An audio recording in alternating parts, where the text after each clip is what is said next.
Assalamu alaikum. Hello everyone, welcome back to my another video.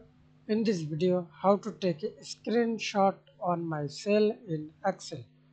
Okay, dragging area, Control C, then new sheet or this sheet. I type. Sorry, I added new sheet. Right click mouse, paste special. Now see this picture view. Click here. Okay, we can see this.